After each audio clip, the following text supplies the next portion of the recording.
Hi you guys and welcome back to my channel. The rules and the rulers. So today we're just going to talk about the State of the Nation address, guys. I have all my notes written in here. We're going to summarize Cupcakes, which is the President of South Africa's speech. So first of all, he said that we'll never be bullied. No one will bully South Africa. So I hope President Donald Trump got the message wherever he is. They said you can't bully us. Okay? They said you can't bully us. Otherwise, guys, let us discuss some of the things that our president spoke about. And number one is that that there will be 100 billion transformation fund for black-owned businesses, women, and the disabled. Wow, that is great news, guys. But I don't know, because I think making announcements and implementation are two different things. But I'll read everything that he said he's going to do, then I'll make my commentary at the end.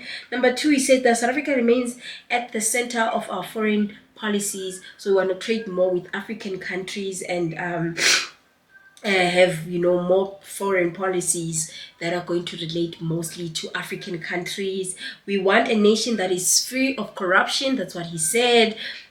Okay, we want a nation which everyone is safe. He was talking about GBV, the issue of children, and also highlighted the Operation Chanela. And then we also have, he also said that there's going to be 16 sexual offences courts that are going to be established. Out of 52 districts in the country, 44 have GBV shelters. So I hope that is sufficient information if you ever find yourself in situations of GBV. Going forward, we are going to build more housing in our city center and closer to work and business opportunities. That is a great initiative. I don't know though if it's going to be implementable. We want a nation in which there's a quality healthcare for all that can only be established if you employ more doctors, as well as creating more facilities for healthcare. Our immediate focus is to expand access to early childhood development for every child. As we know, after the Bella Bill was formed, it was then made law that kids must start school from grade R, and that school should be, accessible to everybody, whether citizens and non-citizens. And also we spoke about Funza Lishaga and funding people that are potential teachers in South Africa, and also providing employment for those teachers, of which, Kahobe had a different perspective. However, we are strengthening existing programs from job search, support to public employment, and make sure that together they provide people with pathways out of poverty. So we're speaking about 350 as one of the initiatives to take people out of poverty, but I feel like the long-lasting solution is giving people jobs. So create more jobs so that people don't have to rely on any government initiative or fund like that grant of 350. We want a nation where no one goes hungry. That can all happen if you create jobs, Mr. President.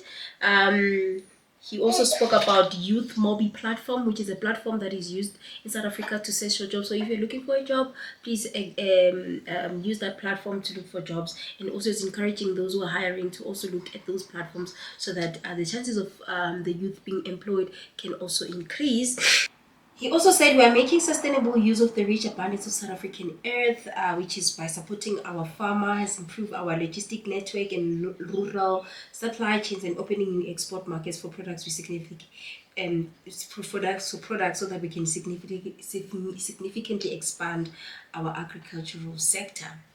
So some of the things that he wanted to do to create jobs. We must leverage our unique strengths and our unrealistic potential to build the industries of the future: green manufacturing, renewable energy, electrical vehicle, and digital economy. As part of our reform agenda, we will continue to enhance our visa system to make it easier for skilled people to invest in our country and to grow economies. This, guys, if you remember, is the point of the Democratic Alliance. They're the ones who are saying that more skilled people should come into South Africa, as if we don't have skilled people already in South Africa.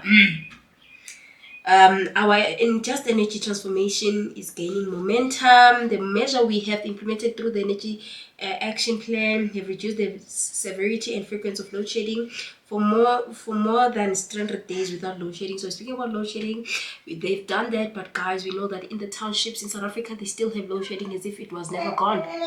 They even have a clear schedule of that load shedding. So I don't know what he's talking about. Maybe that only applies to those ones who are privileged, but to the townships they still have load shedding as if it was never gone. Um, our most urgent task is to grow our economy so that we can create jobs, reduce poverty, and improve the lives of South Africans. He always says that over and over again, but what job has he ever created? In what sector? In which sector? Probably since now he's going to invest more in infrastructure, we'll see that people being employed. But otherwise, after this speech, guys, this is what I have. There's more, but this is all I could get for you guys. Now let's talk about some reactions from political parties. First of all, the DA was extremely proud of the president, and even the leader John Stenizen even said that as the leader of the DA, I'm extremely proud to say that our policies were front and center in the president states of nation address, a nation, provincial and local level. DA-led initiatives were highlighted and acknowledged as key drivers of progress and reform.